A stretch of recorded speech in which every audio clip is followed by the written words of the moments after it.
about you, I bet you'd like to walk around.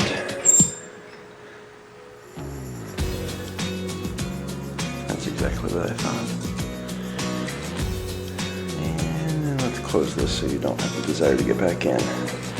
Because pulling you out of that is terribly difficult. Watch your tail. Alright, you're free. Look around, sniff, do things. And tell everyone that they should be welcome to Tuesday. Welcome back. Here you go. Back home. Is it a good vet visit? Yeah? Sorta? Probably the biggest advantage that I see of them both going to the vet is that last time Sagan went to the vet and he had that vet smell, and Kepler just hissed at him all the time for like 3 or 4 days, and now, since they were together, it should be better. So what did we learn? We learned that Sagan has tapeworms, but they gave him a dewormer, which is just a pill.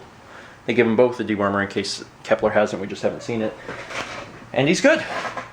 That's it. That's all it takes. Not medication they gotta take regularly or anything. Just boom, dewormer, you'll be fine. The vet was a little confused how they got them because they don't go outside. Apparently the only way to get tapeworms is to, well, maybe they do still kind of smell a little funny to each other.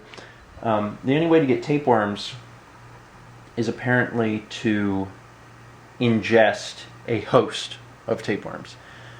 So they said the most common thing is fleas. If you ingest a flea that has tapeworms, then you will get tapeworms. But the cats don't have fleas. We've never seen fleas. They checked them for fleas. They don't have fleas. So they said, well, you know, it can happen some other way. If they ate something that had tapeworms, then they could get tapeworms.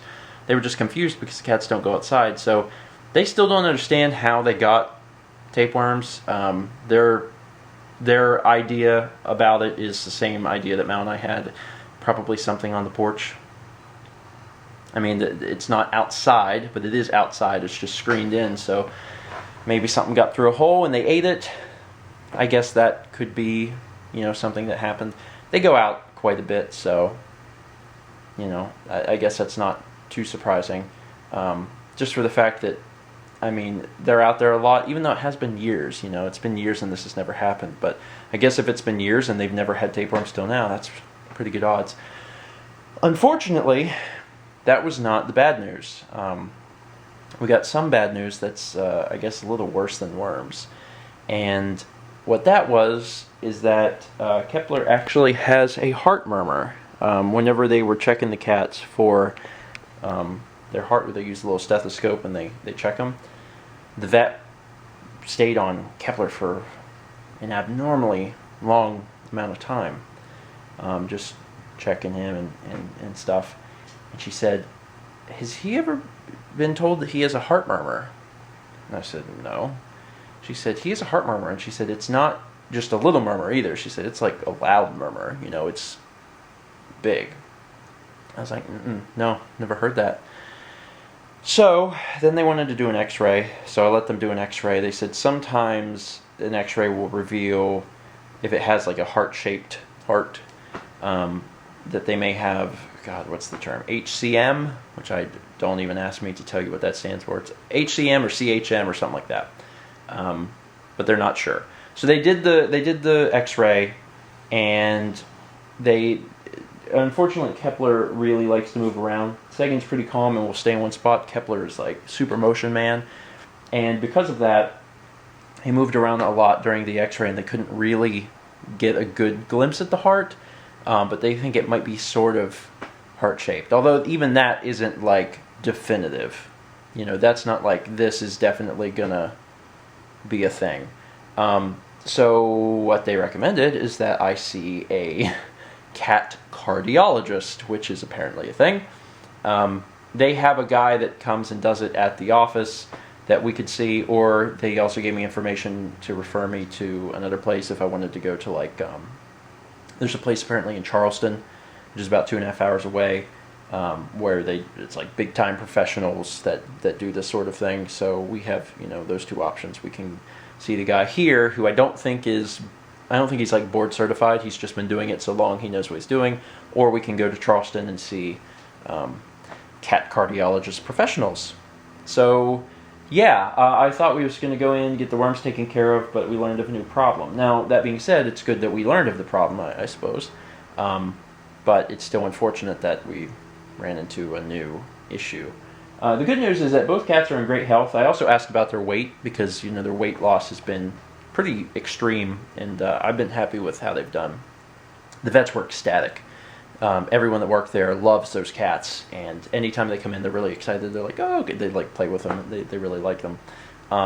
So as far as the weight loss, they said they're doing great. They said Kepler is pretty much right at the end. They said he doesn't. If he loses a little bit more, he could probably lose maybe 1 more pound. They said maybe 15 pounds would be a good healthy weight for him because he's a big cat. They said Sagan's done great because Sagan, I think, has lost like 4 pounds. But they said try and maybe get Sagan even as far down to like 12 or 13. And I think Sagan's right now around like 14 and a half. So they said Sagan could certainly lose a little bit more weight. So okay, that's the plan. So I got to talk to Mal because Mal's at work. She doesn't know anything about this. So I got to talk to her about what we're going to do about Kepler's heart issue. If we want to just go over here and have them look at it, or at least call Charleston, find out what the cost would be. Because it's probably going to be a few $100s to get that checked out. Best case scenario, they check it and they're like, you know, he's fine. You don't need to worry about this. Worst case scenario, it's like he has a condition and he needs to be on medication or something like that. But I think he's probably fine just for the fact that both of the cats are fine. They're both high energy. They get a lot of exercise. Their weight, especially now, is down. I think they're probably doing fine, but Mal and I will have to discuss it and figure out what to do. I talked to Mal about it, and as for us, I think we probably will go ahead and get him checked, just for the fact that it wasn't a small murmur, it was a big murmur, and the vet seemed concerned. So we're going to go off of that wisdom and go ahead and get him checked out and figure anything else out we need to, because, you know, they're members of the family, so we want to keep them in good health. That's it for today. Thanks for watching, and as always, let's meet back tomorrow, shall we? Watch us play games. Watch Mal paint games. Social media. Buy a shirt. Support our Patreon. See you tomorrow.